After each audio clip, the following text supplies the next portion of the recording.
KSJE and the Farmington Public Library present Cuentos Hahne and Tales. Hello, my name is Ray, and I'm a youth services technician at the Farmington Public Library. Today, I'll be reading several books that are new at the library. The first book I'm going to read is called Pencil, A Story with a Point by Ingalls. Pencil and Jackson were best friends. They went everywhere together. They scribbled and they sketched. They played mustache, airplanes, and parade. They had loads of fun until Tablet moved in. Jackson was captivated by Tablet. "Can you make movies?" Tablet asked Pencil. "Can you draw in color?" Pencil asked. "Can you message Grandma in South Dakota?" Asked Tablet. Pencil had been number 1. Now he felt like number 2. One day, when Jackson was playing with Tablet, he dropped Pencil on the floor. Bernie, the dog, picked him up and nearly chewed him to bits. Pencil was covered with teeth marks and drool. Then it happened, the final disgrace. Jackson tossed Pencil into the junk drawer. It looked like Pencil would live out his life with a jumble of junk, lost and forgotten. Everything in that drawer was blunt or broken. Pencil couldn't see any point in going on. "Move over," snipped Scissors. "You don't measure up," said Ruler. Pencil nearly lost his grip. Every time someone opened the drawer, Pencil pushed his way to the top, hoping he'd be chosen. Then, one day, it happened. Jasmine opened the drawer. "I wonder if there's a rubber band in here. Hey! I could use that old pencil." Pencil was free at last. Pencil traveled everywhere on Jasmine's head. Once in a while, Pencil and Jasmine sat with Tablet. "Tablet, can't we just get along?" asked Pencil. "Get lost. You're not my type," said Tablet. The very next day, Bernie knocked Tablet on the floor. Smash! "No more videos? No more games? No more movies?"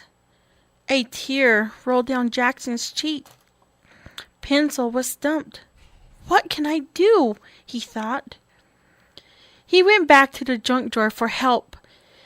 He tried on pencil toppers with fuzzy hair, with glitz, with springs, with googly eyes. Nothing worked. A pencil with an eraser on each end is just pointless. But Pencil was sharp. Pencil showed Jackson all the other cool things he could do. He could be a bookmark. He could be a back scratcher. He could be a tent pole for a really small tent. None of this worked either. Then Pencil had a new idea. He went back to the junk drawer to see if sticky notes would help. Pencil sketched his idea. "You'll get a real charge out of that," said Battery. "I'd be delighted to help," said Flashlight. Before long, everyone pitched in.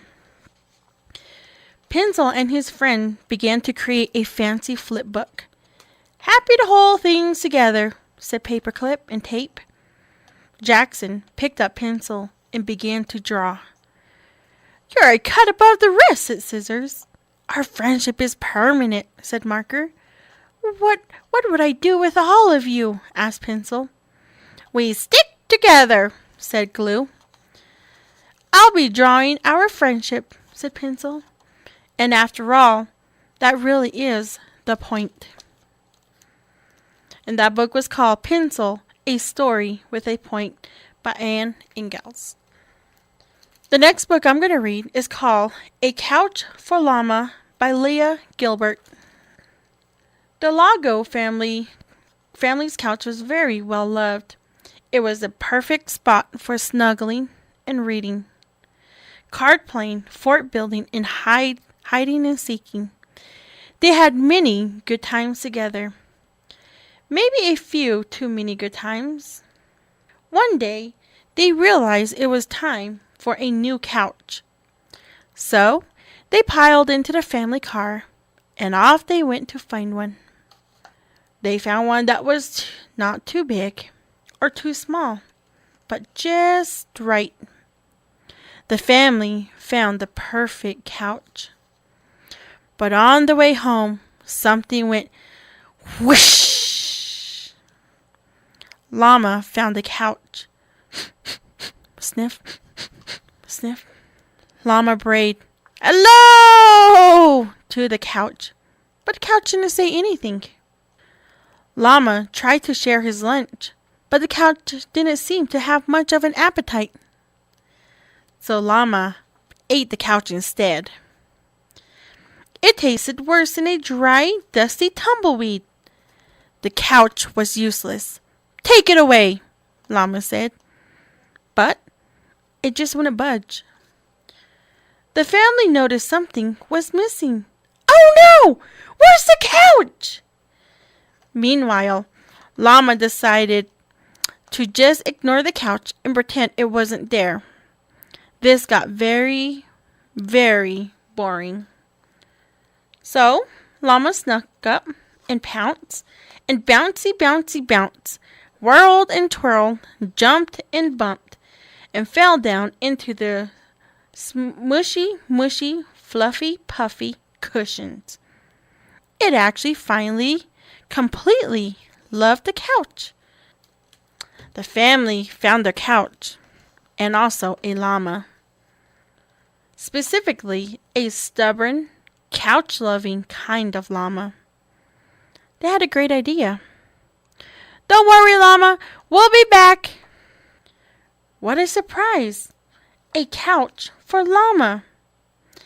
At the end of the day, the Lago family was happy with their new couch, but Llama was the happiest of all with their old couch. The end. That's called A Couch for Llama by Leah Gilbert. The next book I'm going to read is called Bearnard's Book by Deborah Underwood. One day, Bearnard received an important letter.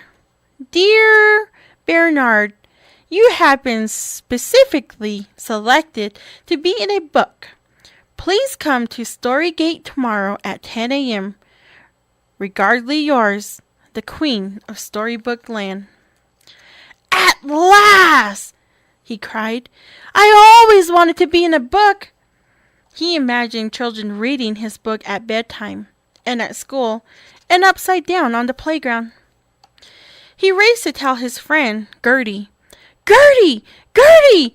I'm going to be in a book!" "Wonderful," said Gertie. "What kind of book?" "I don't know," Bearnard said. "Maybe I will be a knight, or an astronaut, or super bear," Bearnard said. "Whichever it is, I know you'll do a great job," said Gertie. Bearnard wanted to do a great job, so he decided to study more. He read a book about a bear who floated away in an umbrella. "Oh dear, what if I need to float in my book?" he said. "I'm afraid of floating." He filled up his bathtub to practice. "What are you doing?" Gertie said. "Not floating," said Bearnard. "Maybe you won't need to float in your book," said Gertie. Bearnard read a book about a bear who ate marmalade and made messes. "I do like it," he said, "but I'm a tiny bear. Messes make me kind of nervous." "Just give it a try," said Gertie. Bearnard threw a tiny scrap of paper on the ground. He quickly picked it up. "I'll help," Gertie said. She tossed some peanut shells on the floor. Bearnard ran for the vacuum cleaner. "Maybe you won't need to make a mess in your book," said Gertie. Bearnard read a book about a bear whose porridge was stolen. "How dreadful!" he cried. "I'm very afraid of someone eating my porridge." He put a bowl of porridge in front of Gertie. "Eat it," he said. "I need practice." Are you sure?" Gertie asked. But you love your porridge. Bearnard nodded. Gertie took one bite, then another. She was about to take a third bite when, "Stop!" Bearnard said. "I will just have one spoonful." "Maybe no one will steal porridge in your book," said Gertie. That night, Bearnard dreamed of a floating, messy, porridge-stealing monster. "I have changed my mind," he said the next morning. "I do not want to be in a book." "Bearnard," said Gertie, "you tried to float. You tried to make a mess. You tried to let me eat your porridge. Do you know what that makes you?" "What?" asked Bearnard. "Brave," said Gertie. "It does?" said Bearnard. "Yes," said Gertie. Bearnard took a deep breath. "Gertie, can brave bears bring friends along?" "Absolutely," said Gertie. Gertie helped Bearnard relax while they walked to Storybook Gate. At the gate, Bearnard waved goodbye to Gertie. "Welcome, Bearnard," said the Queen. "Right this way." "Thank you," Bearnard said. "Can you please tell me what my book is about?" "Why, don't you know?" asked the Queen. "It's about you." "It's about me?" "Yes," said the Queen. "It's about Bearnard, the brave bear, getting ready to be in his book. All you need to do is be yourself." "Thank goodness," said Bearnard. He turned to tell Gertie, but remembered she wasn't there. Then he had an idea. "My friend Gertie helped me get ready. Can she be in my book too?" he asked. "Of course," said the Queen. "Hooray!" said Bearnard, and he ran back to get her. And together, Bearnard and Gertie danced into Brave Bearnard's book. The end. And that book was called Bearnard's Book by Deborah Underwood. The next book I'm going to read is called Lola Dutch, When I Grow Up by Kenneth Wright. This is Lola. Lola Dutch. Lola Dutch wants to be too much. "Bear, we have an emergency," said Lola. "I don't know what I want to be when I grow up." "That's a big decision. Should we discuss it over tea?" asked Bear. "Oh, there's no time for that," said Lola. "Quick, to the den!" Bear's den was the perfect place to find inspiration. There was fascinating books on biology, astronomy, and history, but today, one particular book caught Lola's eyes. "That's it! I'm destined for the stage," said Lola. "Forward, friends! We must rehearse!" Gator built the set, Crane designed the costume, and Pig composed the orchestra. "Lola Dutch, I love it so much," said Bear. "Thank you, Bear, but actually, I might want to be an inventor when I grow up," said Lola. Lola knew that to be an inventor, she must research, experiment, improvise, hypothesize, and discover Lola's imagination soared. "Lola Dutch, you have learned so much," said Bear. "But what if I'm supposed to be something else when I grow up?" Lola wondered. She took a deep breath and looked around. Lola noticed the hum of bees and the fragrance of flowers. "Maybe," she thought. In the greenhouse, Gator prepped the soil, Pig planted the seeds, and Crane watered the seedlings. "Bear, that's it! I will make the earth laugh with flowers." Lola's idea blossomed. "Lola Dutch, you've grown so much," said Bear. "But Bear, I still can't decide what I want to be. Maybe what I really, really want to be is a judge in the highest court, or an astronaut, or a chef, or a veterinarian, or a safari ranger, a yoga instructor, or a chemist. But I can't decide.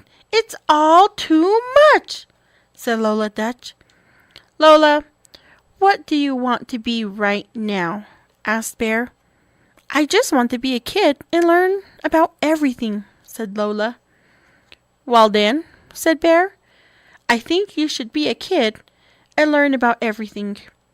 Oh, Bear, you always know just what to say. I still have a little time before I grow up, right? Asked Lola. Absolutely, said Bear. Good, said Lola, because I have a few more things I'd like to be tomorrow. And that's called Lola Dutch, When I Grow Up, by Kenneth, Wright. The next book I'm going to read is called Love, Z, by Yazzie, Sima. On a bright, chilly day, Z went out looking for adventure and stumbled upon a piece of half-buried treasure. Inside was a message, too smudgy to read, except for 2 words at the very bottom. Love, Beatrice. The young robot did not know what love meant or who Beatrice was, but they felt important. So, Z tucked the treasure away and headed toward home. As night fell, all the robots prepared to power down and recharge for the next day. Z asked for a bedtime story, and a nightlight, and a goodnight kiss. Tucked snugly in bed, Z thought drifted back to the important treasure.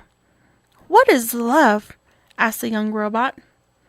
Does not compute, replied the old rusty robot. Then they said, sweet dreams, and turned out the lights. Alone in the dark, Z could not sleep. The other robots had always been able to answer Z's questions. If they did not know what love meant, who would? Maybe there was one person. In the morning, Z went out looking for Beatrice.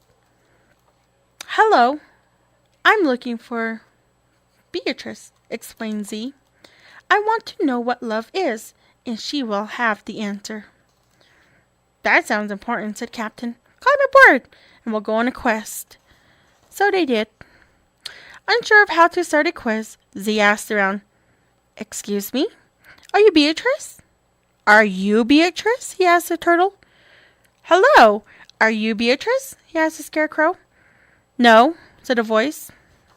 We are on a quest to find out what love is, explained Z. And Beatrice will have the answer. I don't know why. I don't know any, said Crow. But to me, love is sharing your food, even when it's delicious. That did not compute, but Z thanked the crow anyways, and changed course toward a place with delicious food. The baker did not know who she was either, but she was happy to share what love meant to her. Love is when someone is patient and takes the time to teach you new things. That did not compute, but Z thanked the baker anyways and changed course toward a place with teachers. The kids at recess had a lot of thoughts about what love meant. Love is butterflies. Love is sweaters. Love is wishing on a star. Love is a million puppies. Love is snowflakes on my tongue. And absolutely none of them computed. But Z thanked the students anyway and had no idea what to go on in search of. What if they never found Beatrice? What if love was something a robot could not compute? Z was about to suggest that they could change course toward home when they stumbled upon a good place to spend the night. Hello, we are on a quest. Oh, never mind. Hello, I'm Beatrice, said the woman. Z could not believe their luck. What we were doing out there in the cold, she asked. Looking for you, explained Z. I want to know what love is, and I thought you would have the answer. Beatrice paused and thought. And she thought, and thought, and thought some more. Love is difficult to explain. It's warm and cozy and safe. You'll know when you feel it. Z hoped she was right. It's getting late, she said. Let's get some rest. The young robot was preparing to power down and recharge for the next day when the old rusty robots arrived unannounced. Z, you were gone. We were worried. But we found you. We brought your favorite bedtime story and your nightlight and a goodnight kiss. Tucked snugly in bed, Z felt warm, cozy, and safe. It was the feeling young robot had felt many times before. But now, it had a name. Love. The end. That's called Love, Z by Yazzie Sima. That is all the books I will be reading today. And again, the books that I read was called Love, Z by Yazzie Sima, Lola Dutch, When I Grow Up by Kenneth Wright, Bearnard's book by Deborah Underwood, A Couch Full Llama by Leah, Gilbert, and Pencil, A Story with a Point by Ingalls. For more information about our program and our books, you can visit our website at www.infoway.org or visit the Farmington Public Library at 2101 Farmington Avenue.